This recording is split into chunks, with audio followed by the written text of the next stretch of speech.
বাংলাদেশের বাইরে পৃথিবীর বিভিন্ন প্রান্তে যেখান থেকে চ্যানেল আই দেখছেন আপনাদের সকলকে সাদর আমন্ত্রণ তৃতীয় মাত্রা দেখবার জন্য। প্রিয় দর্শক, সাম্প্রতিক নানা বিষয় নিয়ে আলোচনার জন্য আমার সঙ্গে স্টুডিওতে রয়েছেন আমার বস আছেন বাংলাদেশ সরকারের সাবেক শিক্ষা প্রতিমন্ত্রী এবং বাংলাদেশে বলা যেতে পারে যে নকল বিরোধী আন্দোলনে, সামাজিক আন্দোলন সরকারের থেকে করে অত্যন্ত সফল নেতৃত্ব দিয়েছিলেন যিনি, সেজন্য সমাদৃত প্রশংসিত সবসময় আনময় সানুল হক মিলন, আমার বসা সাবেক সংসদ সদস্য তিনি। আমার ডানে রয়েছেন জাতীয় বিশ্ববিদ্যালয়ের নবনিযুক্ত উপাচার্য প্রফেসর ডক্টর এস.এম. আমানুল্লাহ। স্বাগত আপনাদের দুজনকে তৃতীয় মাত্রা, এবং প্রফেসর আমানুল্লাহ আপনাকে অভিনন্দন নতুন দায়িত্ব গ্রহণ করবার জন্যে বা পাবার জন্যে। আমি সানুল হক মিলন আপনাকে দেখে শুরু করতে চাই এবং আপনার কাছ থেকে শুনতে চাই যে বাংলাদেশে 15 বছর ধরে যে পরিবর্তনের আকাঙ্ক্ষা, আরও বিশেষভাবে বললে একটু কমিয়ে বলা ভালো, 10 বছর অন্তত যে পরিবর্তনের আকাঙ্ক্ষা সেটা হবে হচ্ছে না, এবং একসময় মনে হয়েছে এটা অসম্ভব, কিন্তু হঠাৎ করে মাত্র 1 মাসের খানিকটা বেশি সময়ের মধ্যে গোটা পরিস্থিতি পাল্টে গেছে এবং একটা নতুন বাংলাদেশের যাত্রা শুরু হয়েছে বলে অনেকে মনে করেন। তো আমি একটু আপনার কাছ থেকে বুঝতে চাই যে আপনি এই পরিবর্তনটাকে কিভাবে দেখেন। আপনি একজন রাজনীতিকও, এই পরিবর্তন থেকে আসলে বাংলাদেশের নাগরিকদের, বিশেষ করে রাজনীতিকদের এবং অন্যান্য গোষ্ঠী সম্প্রদায় যেভাবেই বলি না কেন, তাদের শিক্ষা নেবার কি আছে? বিসমিল্লাহির রহমানির রহিম। ধন্যবাদ জুলি ভাই আপনাকে। আর প্রথমে আমাকে খুব সিরিয়াসলি কংগ্রেচুলেট করতে হচ্ছে ন্যাশনাল ইউনিভার্সিটির দায়িত্ব যাকে দেওয়া হয়েছে। আমি যেভাবে সিলেকশন হোক না কেন, এটা আমার মনের কাছে মনে হয়েছে ইটস এ প্রপার সিলেকশন। সেজন্য আমি তাকে কংগ্রেচুলেশন জানাচ্ছি এবং আমি আশা করব যে ন্যাশনাল ইউনিভার্সিটি যে দায়িত্ব পেয়েছে, এই দায়িত্বটা অত্যন্ত বড়, আমরা পরে আসব, সেটা সে সম্পূর্ণভাবে বাস্তবায়ন করবে। আপনি যে এই প্রশ্নটি আসছেন, চেঞ্জ হয়েছে, আমরা দেখতে পেয়েছি বিশাল চেঞ্জ হয়েছে যা আমরা আশা করিনি। যেই চেঞ্জের জন্য আপনি ব্যক্তিগতভাবে বহুদিন ধরে চেষ্টা করছেন এবং যেই চেঞ্জের জন্য আপনি নিজেও মামলা খেয়েছেন, নিজেও আপনি ভিকটিম হয়েছেন, সেটা আমি সচক্ষে দেখেছি। বা আপনার সাথে যে প্রফেসর আলী রিয়াজ তারা যে কাজগুলো করেছে এই শাসনামলে, খুনি হাসিনা শাসনামলে, সেটাও উল্লেখযোগ্যভাবে কাজ করেছেন। তো এই চেঞ্জটা যেন টেকসই চেঞ্জ হয়, সেই জায়গাটি আমাদের যেতে হবে।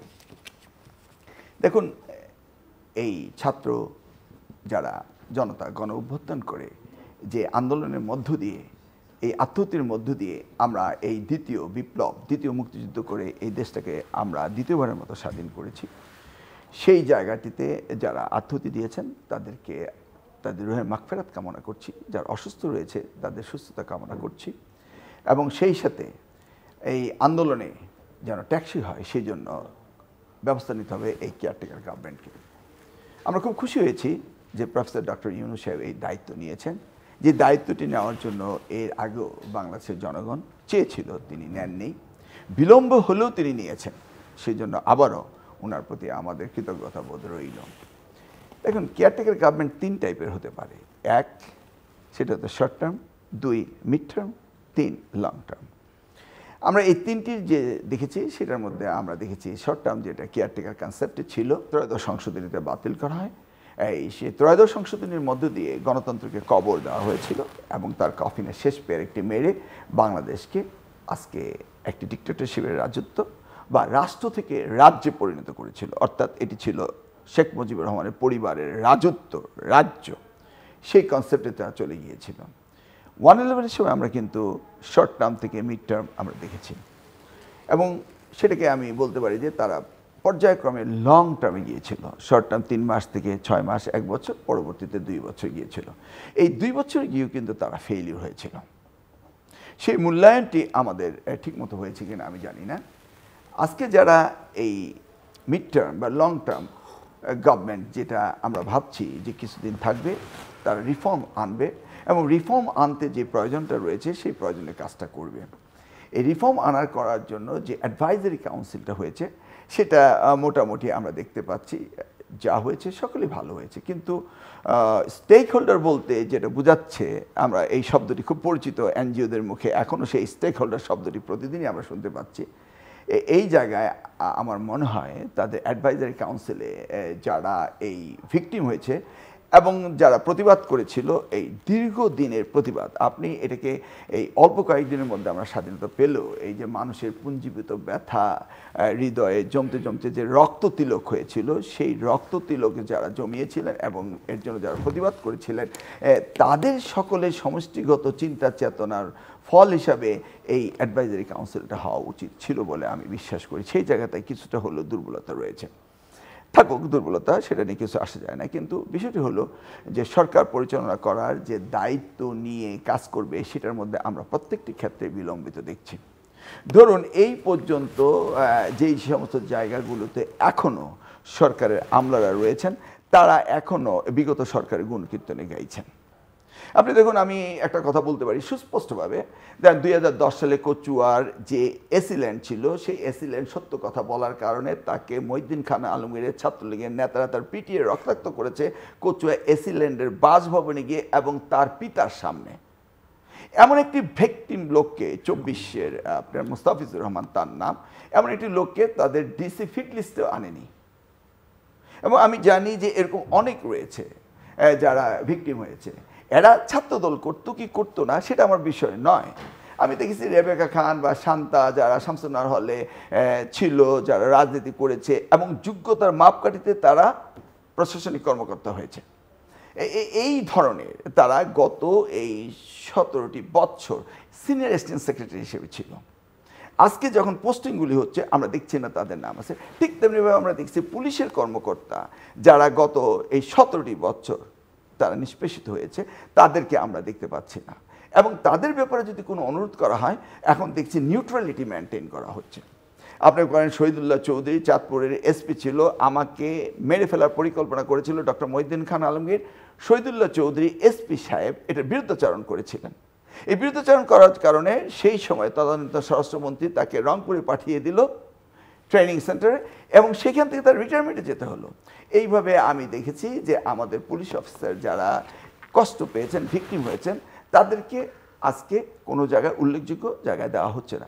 বরঞ্চ বলা হচ্ছে যে এরা বিএনপি ঘরানা, এদের সকলকে প্রতিষ্ঠিত করা যাবে না। আচ্ছা, ভিকটিম কারা হয়েছিল সেই সময়? বিএনপি ঘরানার তো হয়েছিল, জামাত ঘরানার তো হয়েছিল। তো তাদের পোস্টিংয়ের ব্যাপারে যদি এখন যারা করছে তারা সেগুলিকে উল্লেখযোগ্যভাবে প্রাধান্য দিচ্ছে না, এই মুস্তাফিজুর রহমানকে এই ফিট লিস্টেও তাকে বাদ দেওয়া হয়েছে, তাহলে আমার কথাটি হলো যে এই গভর্নমেন্ট রাষ্ট্র চালাবে। আপনি দেখেছেন যে এই আমাদের 5ই আগস্টের পরে তারা আপনার কি বলেছে, প্রতি বিপ্লব, অতি বিপ্লব বা what ever that is terminology, I don't want to use it. 10 তারিখে একটা জুডিশিয়াল কু করার জন্য প্ল্যান করেছিল, ছাত্র জনতা সেটাকে প্রতিরোধ করেছে। আপনি দেখেছেন 15 তারিখে আরেকটি কু করার প্রস্তুতি তারা নিয়েছিল। এরপরে আপনি দেখেছেন পার্শ্ববর্তী দেশ আজকে আমাদের দেশকে যারা লুটতরাজ, খুন, রাজানি, এই হত্যাকাণ্ড ঘটিয়েছে তাদেরকে আশ্রয় দিয়েছে। এমনকি হাসিনা, সাবেক প্রধানমন্ত্রী খুনি হাসিনা, ডিপ্লোম্যাটিক পাসপোর্ট বের করে দেওয়ার পরও তাকে সেখানে আশ্রয় দেওয়া হয়েছে। তো সেখানে বসে ষড়যন্ত্র করেছেন। আপনি দেখছেন পত্রিকাগুলো কি লিখছে, কীভাবে 400 রর প্রতিনিধি এসে আমাদেরকে কিভাবে গুলিবিদ্ধ করে 27 তারিখ এই পরিবেশকে সুন্দর করে তারা চলে যায়, তারপর ছাত্র জনতা আবার আন্দোলন করে তাদেরকে প্রতিহত করে। এত কিছু হওয়ার পরও যদি আমরা এখনো নিশ্চিন্তে ঘুমাতে না পারি, তাহলে আমরা কোন পথে হাঁটছি, সেই জায়গাটি আমার বিরাট প্রশ্ন রয়েছে। মৌলিক কিছু প্রশ্ন প্রফেসর ডক্টর এস.এম. আমানুল্লাহ, একজন সমাজবিজ্ঞানী, আমি জাতীয় বিশ্ববিদ্যালয়ে যাব, তার আগে একটু সমাজবিজ্ঞানী হিসেবে এই যে গোটা পরিবর্তনটা যেটাকে ডক্টর মিলন একভাবে ব্যাখ্যা করলেন, আপনি কিভাবে ব্যাখ্যা করবেন? আপনাকে অনেক ধন্যবাদ এবং মিলন ভাইকে শুভেচ্ছা জানাচ্ছি। অনেকদিন পরে মিলন ভাইয়ের সাথে আমাদেরকে একটা বিষয় মনে রাখতে হবে যে স্বাধীনতার যে মূল মন্ত্রগুলো ছিল আমাদের দেশে, সাম্য, মানবিক মর্যাদা, ফ্রিডম অফ স্পিচ, এই সমস্ত সামাজিক ন্যায় বিচার, সামাজিক ন্যায় বিচারের তো ধারে কাছেও নাই আর কি, আমরা ধারে কাছেও নাই।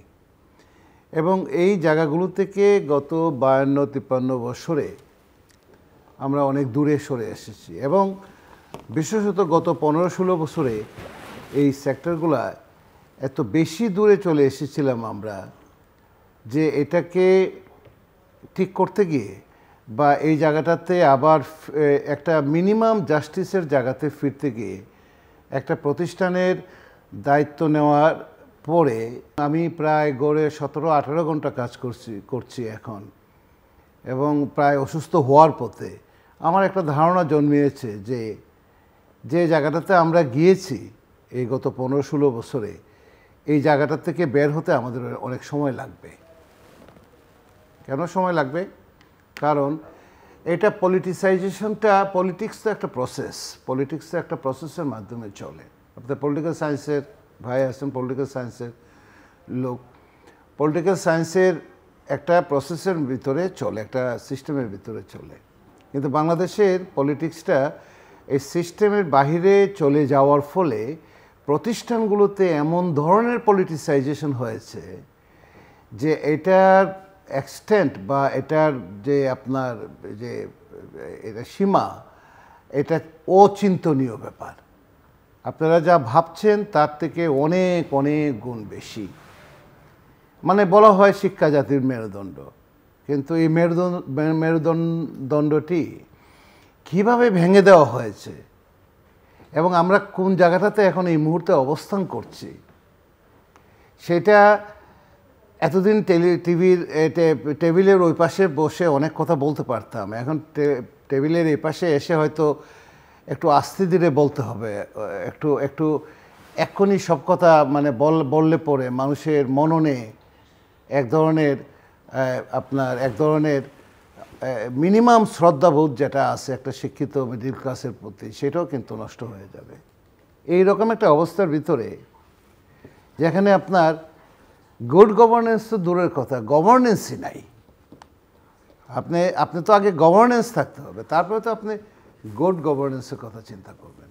এবং সমাজের প্রতিটা প্রতিষ্ঠানে, আপনার রাজনৈতিক প্রতিষ্ঠানের কথাই বলেন, আমরা দেখছি টিভিতে, অর্থনৈতিক প্রতিষ্ঠানের কথা বলেন, সেগুলো আমরা দেখছি কি অবস্থা বের হচ্ছে টিভিতে, কালচারাল প্রতিষ্ঠানের কথা বলেন, সেগুলো আমরা দেখছি কি বের হচ্ছে কালচারাল প্রতিষ্ঠানগুলোতে এক একজন, স্পোর্টসের কথা বলেন, সেগুলো বের হচ্ছে আমরা সব জায়গাতে দেখছি। কিন্তু শিক্ষা প্রতিষ্ঠান যেগুলো সারা বাংলাদেশে, যে 5 কোটির মতো শিক্ষার্থী, এই লক্ষ লক্ষ শিক্ষা প্রতিষ্ঠান, সেই জায়গাগুলোতে আমাদের মেরুদণ্ডটা কীভাবে ভেঙে দেওয়া হয়েছে সেটা নিয়ে অনেক সময় লাগবে বলে আমি মনে করি। এই এক্সপিরিয়েন্স থেকে আমি বলতে চাই, এই যে আমাদের ভাই যেটা মিলন ভাই যেটা বললেন, সেই জায়গাটা তো একই ঘটনা নিশ্চয়ই ওনারা ফিল করছেন, এবং নিশ্চয়ই ওনারা এই জায়গাটাতে আপনাকে অল্টারনেটিভ বের করতে সময় লাগছে।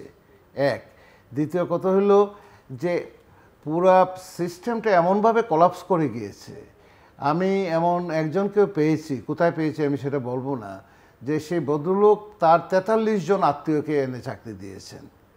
আপনার জাতীয় বিশ্ববিদ্যালয়, আমি এটা এখন বললাম না, আমি ভদ্রলোকের নাম বলছেন না, কিন্তু জাতীয় বিশ্ববিদ্যালয় 43 জন আত্মীয়কে এনে চাকরি দিয়েছেন, এবং কোনো জেলার 200-250 ছেলে লোকজন সেখানে কাজ করে। আপনি ওয়ার্ল্ডের 2nd লার্জেস্ট ইউনিভার্সিটি, পাবলিক ইউনিভার্সিটির ভিতরে জাতীয় বিশ্ববিদ্যালয় একটা, যার ছাত্র সংখ্যা প্রায় 35 লক্ষ, এবং এখানে প্রায় 2500-এর মতো কলেজ, প্রায় লক্ষাধিকের উপরে শিক্ষক এবং আপনার কর্মচারী। আপনি এখন আমি এইটা নিয়ে কিছু বলবো না, কারণ আমি শ্বেতপত্র চিন্তাভাবনা করছি, আমরা একটা শ্বেতপত্র বের করব, জাতির জানা দরকার এই বিষয়গুলো। যেহেতু আমাদের নিজস্ব কোনো এজেন্ডা নাই এবং কোনো এজেন্ডা ছাড়া সেখানে বসেছি, যেহেতু হাজারের উপরে মানুষের রক্তের উপরে বাংলাদেশ দাঁড়িয়ে, দ্বিতীয় বাংলাদেশ বলি, দ্বিতীয় স্বাধীনতা বলি, এবং এত কষ্টের পরে আজকের যে অবস্থানে এসেছি, তার প্রত্যেকটা জিনিস বের হওয়া দরকার, এবং মানুষের জানার সেটা অধিকার আছে, এবং সেটা আমরা করব, সেই জিনিসটা আমরা করব বলে আমরা সিদ্ধান্ত নিয়েছি। করাপশনের লেভেল কোন পর্যায়ে গিয়েছে সেটা মানুষের জানা দরকার। এখন চট করে আমি কোনো সুইপিং রিমার্ক করতে চাই না, আগে সেটা সুনির্দিষ্ট প্রতিষ্ঠান আছে, সেই প্রতিষ্ঠানগুলো আসবে, তাদেরকে দিয়ে আমি দেখাবো, অডিট করাবো, এবং সেই জায়গাগুলো নিয়ে আমি পরবর্তীতে এই জায়গাগুলো আমি শুধু আমার এক্সপিরিয়েন্সটা বলছি, যে জায়গাটাতে যে গত 16-17 বছরে আমাদের এখানে শিক্ষাক্ষেত্রে কোনো ধরনের কোনো মনিটরিং ছিল না। শিক্ষাক্ষেত্রে যদি একটা মনিটরিং না থাকে, তাহলে আমরা মনে করতাম যে পাবলিক সেক্টরে ফাইন্যান্সিয়াল ইনস্টিটিউশনগুলোতে হয়তো মনিটরিংয়ের অভাব কম, আমরা মনে করতাম যে আমাদের এখানে আমলাতন্ত্রে হয়তো মনিটরিংয়ের অভাব কম, কিন্তু শিক্ষাক্ষেত্রে যে অবস্থাটা দাঁড়িয়েছে সেই জায়গাটা আমরা আনবো সামনে। আপনি শুনলে আশ্চর্য হবেন যে সমস্ত সিলেবাস আমরা পড়াচ্ছি, সেই সমস্ত সিলেবাস যে প্যাডাগজিক্যাল অ্যাসপেক্ট নিয়ে আমরা পড়াচ্ছি সেগুলোতে হাত দিতে দেওয়া হচ্ছে না। একজন বিশ্ববিদ্যালয়ের প্রশাসনের সর্বোচ্চ পর্যায়ের লোকজন যারা জড়িত থাকেন, vice chancellor, pro vice chancellor, treasurer, dean, তারপরে আপনার এই যে প্রশাসনের ভিতরে যারা আছেন, আমি জাতীয় বিশ্ববিদ্যালয় বলছি না, আবারও বলি জাতীয় বিশ্ববিদ্যালয়ের কথা বলছি না, আমি তো আরেকটা বিশ্ববিদ্যালয়ের সিনিয়র অধ্যাপক। এমনভাবে পলিটিসাইজেশনটা হয়েছে, এমনভাবে পলিটিসাইজড হয়েছে, এটা থেকে বের করে আনতে, যেটা মিলন ভাই বলছেন যে দেরি হচ্ছে কেন, এটা দেরি আমার কাছে মনে হয় যে যৌক্তিক, এই জায়গাটাতে দেরি হবে। এখন আপনি আসেন, লক্ষ লক্ষ ছেলে মেয়েরা এখান থেকে পাশ করে বের হচ্ছে, কিন্তু তার কোয়ালিটি অফ এডুকেশনটা কী? এত কথা বললাম আমরা কোয়ালিটি অফ এডুকেশন নিয়ে, এত ডেভেলপমেন্টের কথা শুনলাম কোয়ালিটি অফ এডুকেশন নিয়ে, ওয়ার্ল্ড ব্যাংকের হাজার হাজার কোটি টাকার প্রজেক্ট আমরা পেলাম কোয়ালিটি এডুকেশন নিয়ে, secondary education, primary education, tertiary education নিয়ে আমরা হাজার হাজার কোটি টাকার প্রজেক্ট আমরা পেয়েছি। আমার কাছে এসে এখন এই মুহূর্তে আমার কাছে মনে হচ্ছে যে এটা একটা মানে হাস্যকর ব্যাপার। তার মানে এখানে কোথায় যে প্রবলেমটা হয়েছে, এখানে যে মিডিল ক্লাসটা নেতৃত্ব দেওয়ার জন্য তৈরি হওয়ার কথা ছিল রাজনীতিতে, যে মিডিল ক্লাসটা নেতৃত্ব দেওয়ার জন্য তৈরি হওয়ার কথা ছিল আমলাতন্ত্রে, যে মিডিল ক্লাসটা নেতৃত্ব দেওয়ার জন্য রেডি হওয়ার কথা ছিল শিক্ষায়, সেই সমস্ত জায়গাগুলোতে সেই মিডিল ক্লাসটা আমার কাছে মনে হয়, যেটা একটা ছিটে ফুটা মিডিল ক্লাস আমরা মনে করছিলাম যে অনুপস্থিতি আমরা দেখতে পাচ্ছি। এবং এইটা একটা প্রতিষ্ঠানে এইভাবে এ টু জেড আমার 2500-এর মতো আমি জিবি আমরা প্রজ্ঞাপন দিয়ে আমরা গভর্নিং বডি আমরা ভেঙে দিয়েছি। এটা সরকারের প্রজ্ঞাপন, মাউসি প্রজ্ঞাপনের পরিপ্রেক্ষিতেই। এখন সেখানে গভর্নিং বডির সভাপতি হওয়ার জন্য, অন্যান্য মেম্বার হওয়ার জন্য যে অবস্থা, আমার 2টা টেলিফোন একদম বন্ধ হয়ে যাওয়ার মতো অবস্থা, 2 ঘন্টার ভিতরে সমস্ত টেলিফোনের চার্জ চলে যাচ্ছে।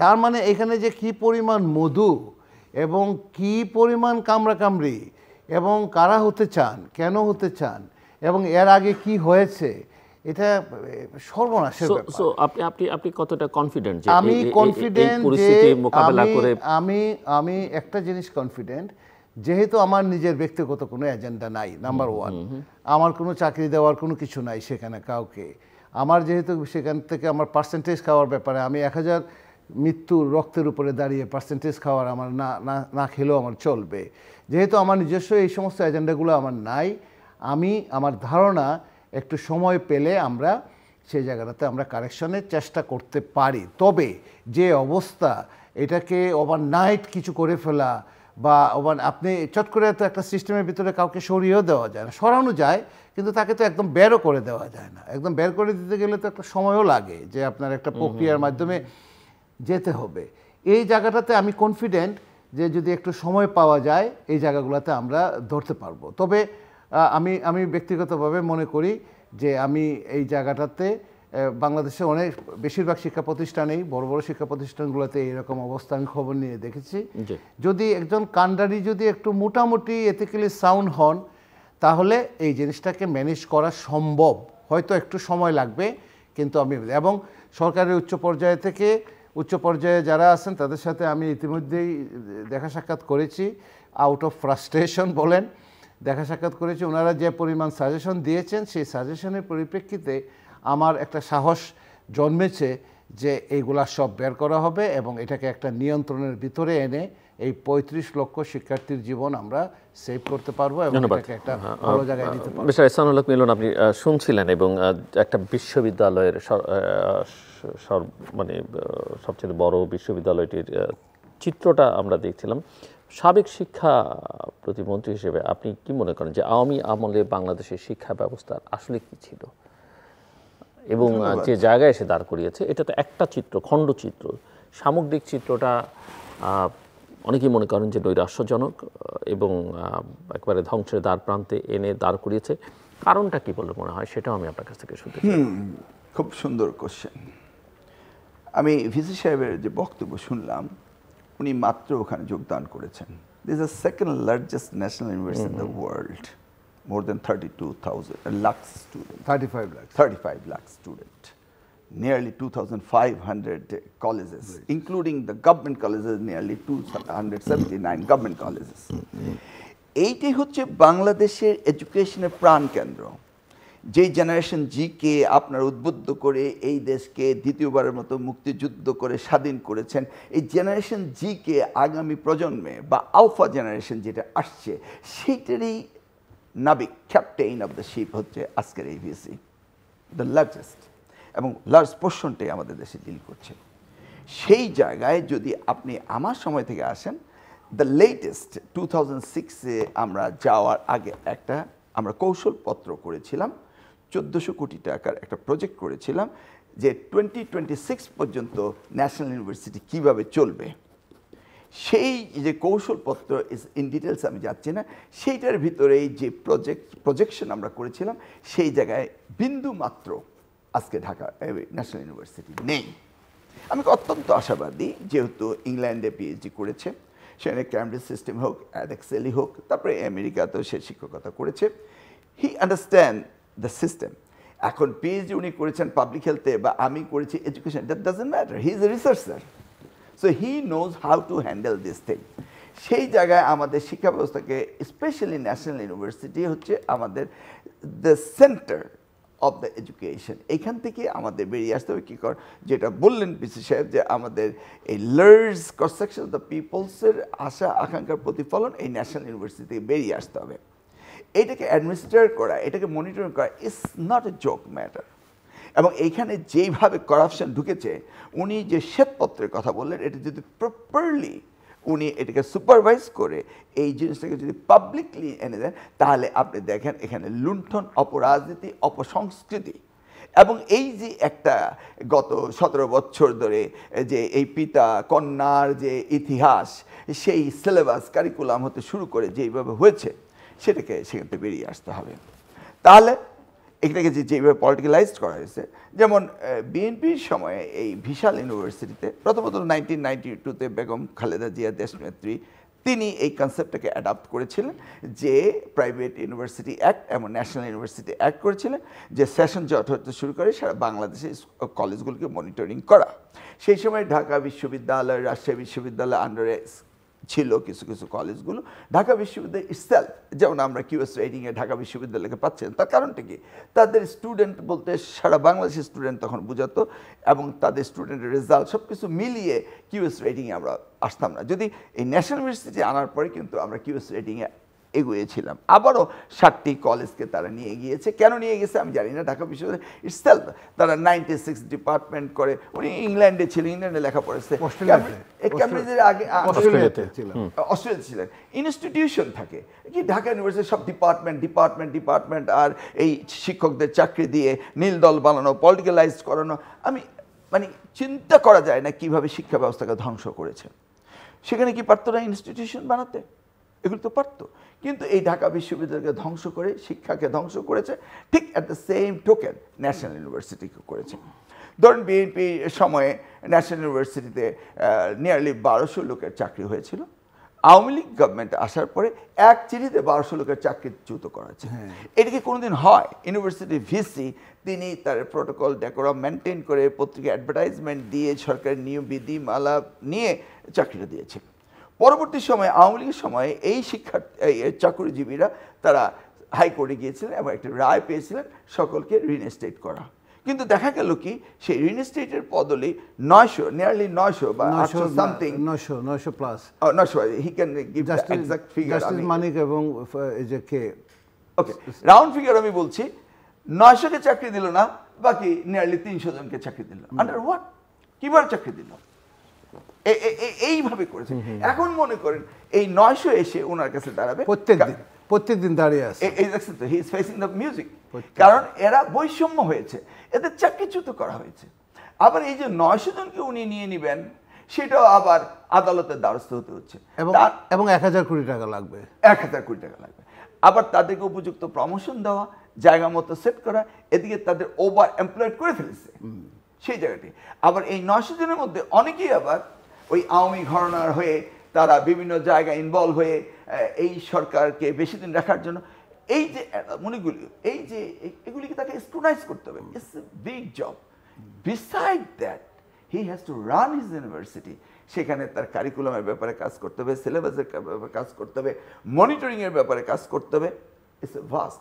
এর মাঝখানে আবার দাবি তুলেছে রাজশাহী ইউনিভার্সিটি এবং চিটাগাং ইউনিভার্সিটিতে প্রায় 20টা কলেজ দিয়ে দেওয়ার জন্য। মানে কোত্থেকে কি যাচ্ছে? He will become a puzzle sitting on the chair.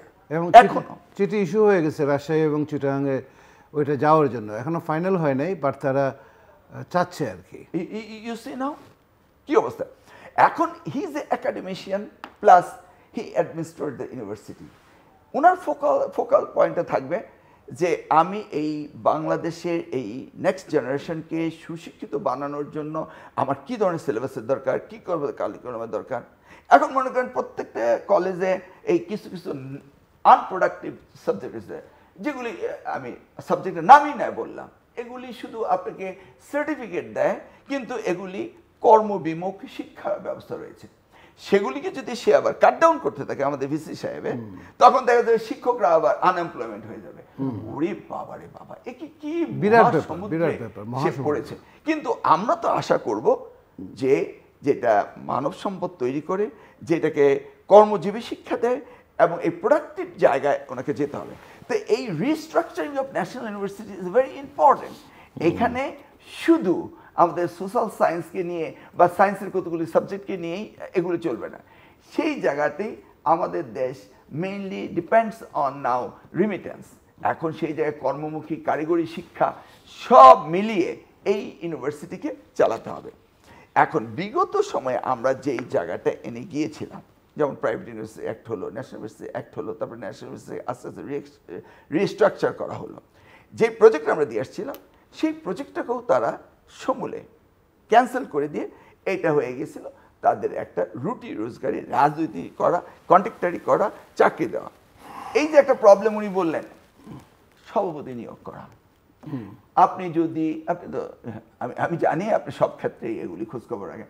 আপনি গিয়ে দেখবেন এই সভাপতি হওয়ার জন্য যারা পাল্লা দিচ্ছে তারা কারা? আমরা তো দায়িত্বে ছিলাম, আমরা যাদেরকে সভাপতি বানিয়েছিলাম, দেখে শুনে শিক্ষিত যারা সভাপতি হওয়ার যোগ্যতা রাখে, যারা ওখানে নিয়োগ বাণিজ্য করবে না, ওখানে কিন্তু নিয়োগ বাণিজ্য আছে, সেই নিয়োগ বাণিজ্য করবে না। এই যে পলিটিক্যাল এরিয়া থেকে বেরিয়ে এসে একটা কমপ্লিটলি এই ইউনিভার্সিটি চালানো, এখন সেই জায়গায় উনি এই কলেজগুলোকে কাকে দিবে? এটা গ্রামান্তরে উপজেলা লেভেলে ওনার কলেজগুলো, মানে সবচেয়ে বড়।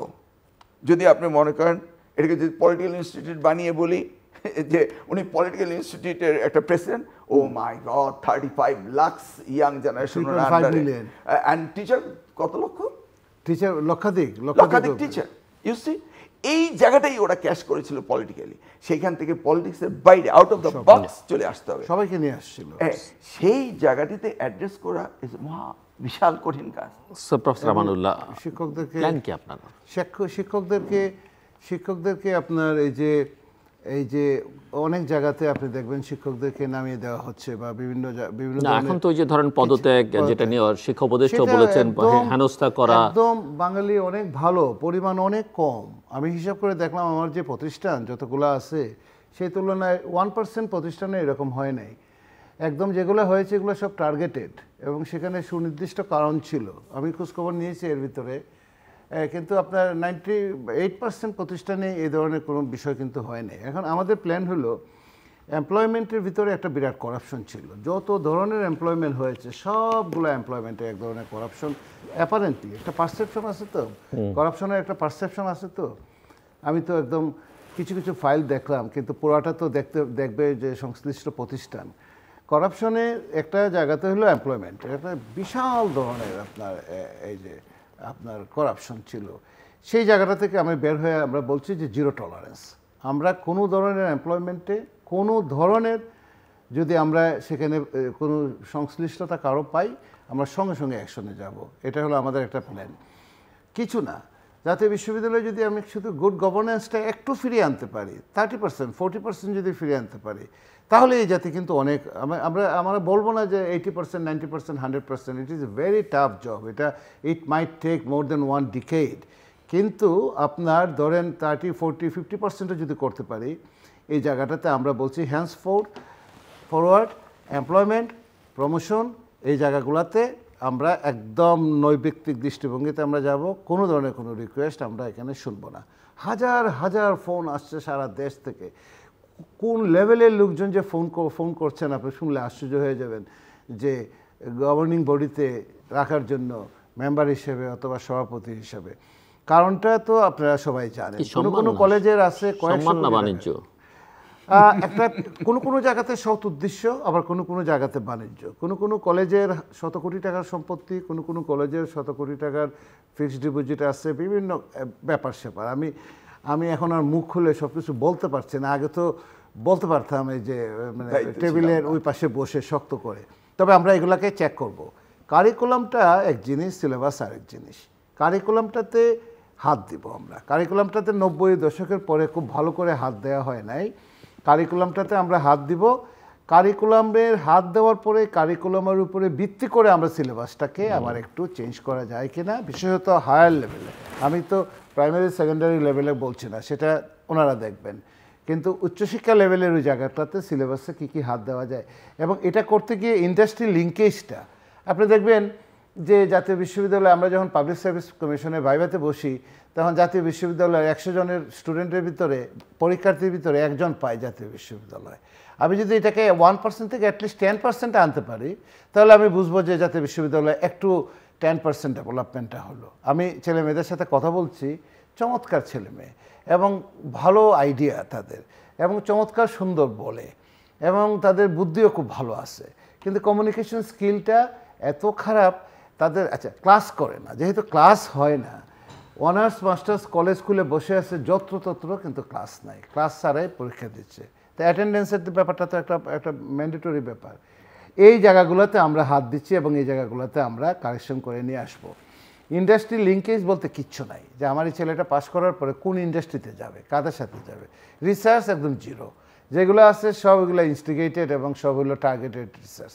এমন সব রিসার্চের কিচ্ছা কাহিনী শুনছি, দেখতেছি ফাইল। আমার টেবিলের সামনে যদি আপনারা যান তাহলে দেখবেন যে শত শত ফাইল এসে হাজির হয়েছে। আমি যে ফাইলগুলো সাইন না করলে বিশ্ববিদ্যালয় ফাংশন করবে না, সেগুলো শুধু সাইন করে দিচ্ছি। আর যে সমস্ত ফাইলগুলো আটকানো দরকার, সেই ফাইলগুলো আমি আটকিয়ে দিচ্ছি। এবং সেই ফাইলগুলো আটকানোর পরিপ্রেক্ষিতে হয়তো সেখানে হয়তো ওই কয়েকদিন পরে লোকজন দাঁড়িয়েও যেতে পারে। দাঁড়াক, আমার কিছু যায় আসে না, আমি এটা দেখতে চাই যে এই জায়গাটাতে কি হয়েছে। তো ওই ইন্ডাস্ট্রি লিঙ্কেজটা আমরা একটু ডেভেলপ করার চেষ্টা করব, যে কোন সাবজেক্ট, যেমন এডেক্সেলে অথবা টেফে, মিলন ভাই জানেন এডেক্সেল আমাদের এখানে কাজ করছে। এডেক্সেল আমাদের এখানে উচ্চবিত্ত ছেলে মেয়েদের জন্য কাজ করছে। কেন, আমাদের ছেলেমেয়েরা তো এডেক্সেলে যারা পড়াশোনা করে বা কেমব্রিজে যারা পড়াশোনা করে, তাহলে এডেক্সেলের সিলেবাসে, টেফের সিলেবাসে যদি আমি জাতীয় বিশ্ববিদ্যালয়কে আমি এনে যদি আমি তাদেরকে ডিজাইনটা, তারা কিন্তু ফ্রি অফ কস্ট দিতে চেয়েছে। এর আগে কিন্তু তারা ফ্রি অফ কস্ট, বাংলাদেশে এডেক্সেল তো ইউনিভার্সিটি, হ্যাঁ ইউনিভার্সিটি, এবং অস্ট্রেলিয়ান, নিউজিল্যান্ড টেফ বাংলাদেশে এসে ফ্রি অফ কস্ট দিতে চেয়েছে। কানাডা থেকে টেকনিক্যাল এডুকেশন এসে বললো আমরা ফ্রি অফ কস্ট দেবো, তোমাদের সিলেবাসটাকে আমরা ঠিক করে দিচ্ছি, তুমি যে লোকটাকে পাঠাচ্ছ সৌদি আরবে 20,000 টাকা পাচ্ছে, আমরা একটা 6 মাসের ট্রেনিং দিলে সে 1 লক্ষ টাকা পাবে। আমার একটা দুঃখ, একটা সরকার 3বার 4বার ক্ষমতা থাকার পরে, বা এত লম্বা সময় ধরে এতগুলো সরকার ক্ষমতায় ছিল, এই জায়গাটাতে সাংঘাতিক রকমভাবে এই যে প্রবলেম হয়ে গেছে। তাদেরকে কেন আসতে দেওয়া হলো না, কি কারণে, কোন ধরনের, আমরা শুধু পরিবহন মাফিয়াদের কথা শুনি, কি কারণে এখানে তাদেরকে আসতে দেওয়া হলো না। তারা তো ফ্রি অফ কস্ট আমাদেরকে এখানে দিতে চাচ্ছে। সো এই জায়গাটাতে আমরা একটা হাত দিব, দিয়ে আমাদের কলেজের এডুকেশন, আমরা কিছু পিজিডি কোর্স আছে, পোস্ট গ্রাজুয়েট কোর্স, ইভেন যারা অনার্স মাস্টার্স করবে তাদেরকেও, ইভেন যারা গ্র্যাজুয়েশন করবে তাদেরকেও একটা সেমিস্টারের জন্য তাকে একটা টেকনিক্যাল সার্টিফিকেট কোর্স করে দেওয়া যায় কিনা, ওয়েব ডিজাইনিং, তালাচাবি ঠিক করা, যে কোনো একটা, তাকে একটা কয়েকশো আপনার টেকনিক্যাল কোর্স আছে। আপনি যদি টেফ ঢুকেন, টেফ নিউজিল্যান্ড, টেফ অস্ট্রেলিয়া, টেফ এই যে ইভেন মালয়েশিয়াতে যদি ঢুকেন, কয়েকশো আছে, সেখান থেকে আপনি 50টা কোর্স সিলেক্ট করে দেন, এই ছেলে মেয়েগুলো কিন্তু স্কিল মাইগ্রেশনও পাবে। স্কিল মাইগ্রেশনটা পাইতে গেলে কি দরকার, তার আইএলটিএস একটা স্কোর দরকার, কমিউনিকেশন স্কিল, আর একটা টেফ সার্টিফিকেট দরকার, এই তো, আর তার বয়স অল্প হওয়া দরকার। তো এই 3টা কোয়ালিটি কিন্তু আমাদের ছেলে মেয়েদের ভিতরে আছে, কিন্তু সেই জায়গাটাতে আমরা হাত দিই নেই। কেন হাত দিই নেই? ওই যে পলিটিসাইজেশনের জন্য। এই জায়গাটাতে আমি হাত দিব, আমি আশা করি। এবং আমাদের আরেকটা জায়গা হলো যে কলেজগুলা, ঢাকা বিশ্ববিদ্যালয়কে একদম দস্তুর মতো আমরা এমন একটা জায়গাতে নিয়ে গিয়েছি, এই 7 কলেজের চাপে বিশ্ববিদ্যালয়ের সিনিয়র অধ্যাপকরা সারাক্ষণ বসে বসে খাতা দেখা, প্রশ্ন করা, এই করা, ওই করা। একজন সিনিয়র প্রফেসরকে যদি আপনি সারাক্ষণ এই সমস্ত কলেজের কাজে ব্যস্ত রাখেন, তাহলে আপনার ওই বিশ্ববিদ্যালয়ে ওয়ার্ল্ড র্যাঙ্কিংয়ে যাবে, ওই বিশ্ববিদ্যালয়ে আপনার র্যাঙ্কিং বাড়বে, ওই শিক্ষকের হাই ইন্ডেক্স বাড়বে, তার সাইটেশন বাড়বে। আপনি আমাকে বলেন, লক্ষ লক্ষ খাতা আপনার এই 7 কলেজের সমস্ত ঢাকা বিশ্ববিদ্যালয়ের শিক্ষকরা দেখেন, হয়তো টাকা পয়সা আমদানি, হয়তো টাকা পয়সার জন্য একজন শিক্ষকের যে পটেনশিয়ালিটি, একজন প্রফেসরের যে পটেনশিয়ালিটি, এটা পৃথিবীর কোথাও আমি দেখি নাই, পৃথিবীর কোথাও। ইভেন ভালো বিশ্ববিদ্যালয়ের শিক্ষকরা, প্রফেসররা তো খাতাও দেখেন না, খাতা দেখে তার টিএ, তার অ্যাসিস্ট্যান্ট, তারা দেখে খাতা। সে 10টা 12টা খাতা বের করে এনে শুধু সে স্ক্রুটিনি করে। তার টিএ তো ট্রেন থাকে যে সে খাতা দেখে। আমরা লেখাপড়া করছি, টিএ হিসেবে তো লেখাপড়া করছি। আমি তো খাতা দেখছি টিএ হিসেবে। আমি তো নিউ সাউথ ওয়েলস ইউনিভার্সিটিতে পড়িয়েছি, এই যে শিক্ষক হিসেবে আমারও টিএ ছিল। তা আমি যে কথাটা বলার চেষ্টা করতেছি, এই জায়গাটাতে 7 কলেজ যদি ওনারা দিয়ে দিতে চান আমাদেরকে, আমরা ওয়েলকাম জানাবো। আমার সাথে কথা হয়েছে, আমরা যদি দিতে চান আমরা নিব কলেজকে। কিন্তু মূল কথা হলো, এখন যে জায়গাটাতে আছে জাতীয় বিশ্ববিদ্যালয়টা, সেই জায়গাটাতে আমরা একটা মাস্টার প্ল্যান তৈরি করছি যে কিভাবে আমরা, মেইন প্রবলেমটা তো একটা বড় প্রবলেম হলো যে চাকরিচ্যুত যারা, এখন এই চাকরিচ্যুত যারা, তাদের একটা বৈষম্য, তাদের প্রতি কিন্তু বৈষম্য হয়েছে। এটা কিন্তু বৈষম্য বিরোধী আন্দোলন। এখন আবার ফ্ল্যাট গেটটা ওপেন করে দেওয়া যাবে না, যার জন্য মিলন ভাই যেটা বললেন, এটা স্ক্রুটিনিতে যেতে হবে। আমি একদম ওপেনই বলি, আইন উপদেষ্টা বলছেন যে একটা স্ক্রুটিনির মাধ্যমে যেতে হবে। আমরা একটা স্ক্রুটিনি করে সেখানে কারা আছেন, কতটুকু যোগ্যতা সম্পন্ন আছেন, কাদেরকে গোল্ডেন হ্যান্ডশেক দেওয়া যায়, যত কিছু বলি না কেন, আমার এই জায়গাটাতে তাদের প্রতি একটা জাস্টিস আমাদেরকে কিন্তু করতে হবে। নতুবা জাতিগতভাবে আমি এই যে একটা অপবাদ, সেই অপবাদ থেকে আমরা বের হতে পারবো না। তবে আমার কাছে যে জিনিসটা মনে হয়েছে যে এই যে পরিষদটা, এই পরিষদের ভিতরে শিক্ষা সংক্রান্ত বিষয়ে যারা জড়িত আছেন, প্রফেসর ইউনূস সহ একদম শিক্ষা সংক্রান্ত ব্যাপারে যারা জড়িত আছেন, তাদের কাছে মনে হচ্ছে যে আমি বোঝাতে পেরেছি যে আমরা কি করতে চাই, এবং তাদের সাপোর্টটা যদি পাই, এটাকে আমরা মোটামুটি একটা লেভেলে নিয়ে আসতে পারবো বলে আমি মনে করি। Final round, doctor Ehsanul Haque Milan.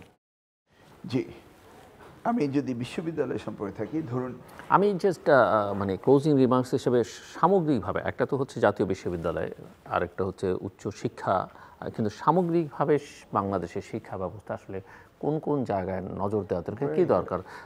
You have 5 minutes. So ধরেন 743 টাকা পার স্টুডেন্ট ন্যাশনাল ইউনিভার্সিটি বাজেট করে বাংলাদেশে এই মুহূর্তে। আর 743 ছাত্রদের 1,85,000 টাকা খরচ যাচ্ছে আমার ঢাকা ইউনিভার্সিটির একটা পার স্টুডেন্ট মাথা পিছু বলতেছি। আর ইঞ্জিনিয়ারিং ইউনিভার্সিটি 2,98,000 টাকা আমাদের বুয়েটের জন্য বা ইঞ্জিনিয়ারিংয়ের জন্য যাচ্ছে। অথবা বরিশাল কলেজের জন্য ধরেন 44,000 টাকা পার ইয়ার পার অ্যানাম পার স্টুডেন্টের পিছনে গভর্নমেন্ট অ্যালোকেট করছে।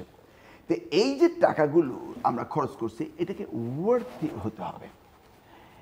এই জায়গাটিতে এসে এই ইউনিভার্সিটিগুলো, তারা যেমন মনে করেন প্রাইভেট ইউনিভার্সিটি হয়েছে, সেই জায়গায় প্রাইভেট ইউনিভার্সিটি কেউ সার্টিফিকেট বিক্রি করছে, কেউ পিএইচডি দিচ্ছে। এই যে ওয়ার্ল্ড ইউনিভার্সিটি, আমরা পত্রিকায় দেখেছি অমক এডিশনাল সেক্রেটারি, ওই সেক্রেটারি, অমক পলিটিশিয়ান, তারা পিএইচডি নিয়ে ডক্টর বলে রাজপথে ঘুরে বেড়াচ্ছে। সেই জায়গাটিতে আমরা কোনো রেগুলেটরি কিছুই করিনি। মনে করেন প্রাইভেট ইউনিভার্সিটিগুলি একই ব্যারোমিটারে আনার জন্য আমাদের প্রয়োজন ছিল একটা অ্যাক্রেডিটেশন কাউন্সিল, যেটা আমরা করে আসছিলাম। ফাইনাল কমপ্লিশন এখন পর্যন্ত হয়নি। ন্যাশনাল ইউনিভার্সিটি, যেটা লেটস সে আমরা জিআরই, জিম্যাট, টোফেল, স্যাট, জিডি বা অ্যাডেক্সেল, উনি সব কিছুই বললেন। তো এই যে স্ট্যান্ডার্ডাইজ করা কারিকুলাম সিলেবাস নিয়ে, সেই জায়গাটিতে ম্যাসিভলি আমাদের কাজ করতে হবে। কারণ উইদাউট দ্যাট, দেখুন পৃথিবীতে 30টির মতো ডেভেলপড নেশন, দে আর ডিক্লাইনিং দেয়ার মানে population. More people are dying, less people are taking birth in these countries. কিন্তু বাংলাদেশ জনসংখ্যা বিস্ফোরণ হচ্ছে। 22 মিনিস্ট্রি রয়েছে যারা টেকনিক্যাল অ্যান্ড ভোকেশনাল এডুকেশনে কাজ করছে। Why they need to do that? এগুলো হচ্ছে ছোট ছোট প্রজেক্ট করা, আর কিভাবে এই টাকা পয়সা নতুন নতুন প্রজেক্ট করে আত্মসাৎ করা। Why we don't develop a technical and vocational education ministry? Or আমরা কেন এগুলিকে ন্যাশনাল ইউনিভার্সিটি, যেটা উনি বললেন যে আমরা একটা ট্রেনিং কোর্সের ব্যবস্থা করি, শর্ট টার্ম, মিড টার্ম, তাদেরকে ট্রেন করে তাদের একাডেমিক এক্সেলেন্স নিয়ে ইভেন তার গ্রাজুয়েশনটা চলবে, গ্রাজুয়েশন চলাকালীন সময়ের ভিতরে একটা 6 মান্থের কোর্স, ইন্ডাস্ট্রিয়াল ডিমান্ড লিঙ্কেজটা তৈরি করা এবং এদেরকে কর্মমুখী করা, সেটাও কিন্তু আমরা করিনি। ওভারঅল এই শিক্ষাকে আমরা টোটালি নেগলেক্ট করেছি। এমনকি আমাদের সময় আমরা <2% জিডিপির বাজেটে আমরা থাকতাম, কিন্তু সেখানে আমরা শুভঙ্করে ফাঁকি দেইনি। আমরা আইসিটি মন্ত্রণালয়, সায়েন্স অ্যান্ড টেকনোলজি মন্ত্রণালয় বাজেট আমরা এখানে আনিনি। ইন্ডিভিজুয়ালি আমরা নিয়ারলি 2% ছিল আমাদের জিডিপি, কিন্তু এরা এসে করলো কি, science and technology, ICT ministry, সব মিনিস্ট্রি নিয়ে এসে 2% করলো। শিক্ষাকে বাজেটে মানে গাফিলতি করার তো কোনো দরকার নেই। We need a budget. গভর্নমেন্টের ইন্টেনশন থাকতে হবে যে শিক্ষাকে ব্যাপকভাবে কিভাবে আমরা সংস্কার করতে হয় সেটা সম্ভব, বাট এটার জন্য একটা পলিটিক্যাল উইলের দরকার রয়েছে। পলিটিক্যাল উইলের দরকার। এই পলিটিক্যাল উইলটাকে তারা কিভাবে, এই শর্ট টার্ম গভর্নমেন্ট কিভাবে এটাকে করবে, সেটা একটা বিরাট কোশ্চেন রয়েছে। সেই জায়গাটিতে ন্যাশনাল ইউনিভার্সিটির যে দায়িত্ব রয়েছে, ফার্স্ট অফ অল আমি যেটা দেখতে পাচ্ছি যে তার গভর্নিং বডি নিয়ে এলাকা ভিত্তিক, সেটাকে একটা সলিড সিদ্ধান্ত আসতে, ওয়েদার সে কার উপর নির্ভরশীল হবে, হলে সেখানকে এলাকার উপরে নির্ভরশীল হবে, এলাকার ইউনোরা সিলেক্ট করবে, কাকে সিলেক্ট করবে, সেখানে তো আওয়ামী লীগ নেই, বিএনপি জাতীয় জামাত রয়েছে, তাদের মধ্য থেকে সিলেকশন করা। এখানে একটা সলিড গাইডলাইন থাকতে হবে যে কারা গভর্নিং বডি প্রেসিডেন্ট হতে হবে। পলিটিশিয়ান হইলেই হতে হবে, I don't believe on that. একটা কলেজকে প্রতিনিধিত্ব দেওয়ার মতো, সেখানে যদি উনি স্পেসিফিকলি বলে দেয় আই ওয়ান্ট টু সি তার বায়োডাটা, হু ইজ হি, তার একাডেমিক কি যোগ্যতা রয়েছে, সেইভাবে খুব টাফ হাতে এই শিক্ষাকে আনতে হবে। তা না হলে আমরা ফিউচার জেনারেশনকে টোটালি হারিয়ে ফেলবো। আর পলিটিক্যালি কথা হলো, এই গভর্নমেন্টকে চিন্তা করতে হবে খুব সিরিয়াসলি। আমি মনে করি অ্যাডভাইজার কাউন্সিলে যারা আছেন তাদের মধ্যে অনেকে অনেক বিষয় দুর্বল রয়েছেন, বা যারা এই আন্দোলনে সহযোগিতা করেছেন তাদের অনেকেই অনেক জ্ঞানী লোক রয়েছেন। এটাকে এক্সটেন্ড করলে কি আসে যায়, নিয়ে আসুক, এবং যত সম্ভব এই পলিটিক্যাল ইনস্টিটিউশনটাকে ডেভেলপ করা, ইলেকশন কমিশনকে ডেভেলপ করা, এবং এই গণবিপ্লবের মধ্য দিয়ে যে সংবিধান রয়েছে সেই সংবিধানকে তো আমাদের রিরাইট করার প্রয়োজন রয়েছে। কারণ এই সংবিধানের দোহাই দিয়েই তো তারা এতদিন রাষ্ট্র ক্ষমতায় ছিল। সেই জায়গায় সংবিধান হতে শুরু করে প্রত্যেকটি বিষয়ে ইলেকশন কমিশন বা সাংবিধানিক যে প্রতিষ্ঠানগুলি রয়েছে সেগুলিকে লক্ষ্য করা তাদের বিশাল দায়িত্ব রয়েছে। আমি জানি তারা কাজ করছেন, বিশ্বাস করি তারা করতে পারবেন, তবুও অনুরোধ থাকবে যে আরো ইন ডেপথ তাদেরকে দেখতে হবে বিষয়গুলো। Thank you professor Amanullah. আমার প্রায় 2300 থেকে 2500 যে প্রতিষ্ঠান আছে, তাদের জিবি যে সভাপতি, প্রত্যেকটা সিবি আমি দেখে, পার্সোনালি দেখে, তারপরে আমি 0 টলারেন্সে আমি বলছি সভাপতি দেওয়া হবে, এবং এখানে কোনো ধরনের কোনো রিকোয়েস্ট আমরা শুনবো না। সমাজের ভিতরে যাদের অবস্থান আছে, গ্রহণযোগ্যতা আছে, তাদেরকে আমি প্রতিটা কলেজের সিভি আমি দেখে, দরকার পড়লে 18 ঘন্টা কাজ করে হলেও সেটা আমরা করবো। এটাতে কোনো ধরনের কোনো কনসিডারেশন করব না, এটা আমি বলে দিয়েছি। সো দেখি এই জায়গাটা আমরা কতটুকু স্টিক করতে পারি।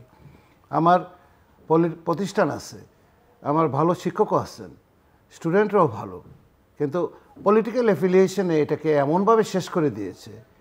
এই জন্য আমি বলেছি যে যা হয়েছে হয়েছে, কিন্তু আপনি পলিটিক্যাল অ্যাফিলিয়েশন দিয়ে আপনি আমার এখানে এসে যদি কনসিডারেশন নিতে চান, I am the last person. আপনি যদি বৈষম্যের শিকার হয়ে থাকেন, আপনার যদি অন্যায় হয়ে থাকে আপনার প্রতি, সেটা আমরা দেখব। যারা এখানে অন্যায় করেছে তাদেরকে আমরা কোনো পুনর্বাসন করব না। আমরা একদম message is very loud and clear. যারা এই 1000 মানুষের রক্তের উপরে দাঁড়িয়ে, আমরা তাদের কাউকে পুনর্বাসন করব না। কিন্তু আবার তার যে জাস্টিস, তার যে একটা জাস্টিস আছে, সেটাও আমরা ভাঙতে যাব না। তারও একটা জাস্টিস আছে, ক্রিমিনাল জাস্টিস বলে তো একটা কথা আছে, যদি সে ক্রিমিনাল হয়ে থাকে। এই জায়গাটাতে আমরা, এবং জাতীয় বিশ্ববিদ্যালয় কিন্তু সেলফ সাফিসিয়েন্ট, সরকারের কাছ থেকে কোনো টাকা নেয় না। সব বিশ্ববিদ্যালয় সরকারের কাছ থেকে টাকা নেয়, আমরা সরকারকে বরং সব টাকা ফেরত দেই এখন, এবং আমরা কিন্তু সেলফ সাফিসিয়েন্ট একটা ইউনিভার্সিটি। ফেরত নেন না, ফেরত দেন কেন? আমরা টাকা দেই তাদেরকে, ট্যাক্স দেই, ব্যাট দেই, এইগুলা দেই। আমাদের কাছ থেকে বরং 1500 কোটি টাকা ওনারা নিয়ে গেছেন, এই যে আপনার বিভিন্ন কারণে।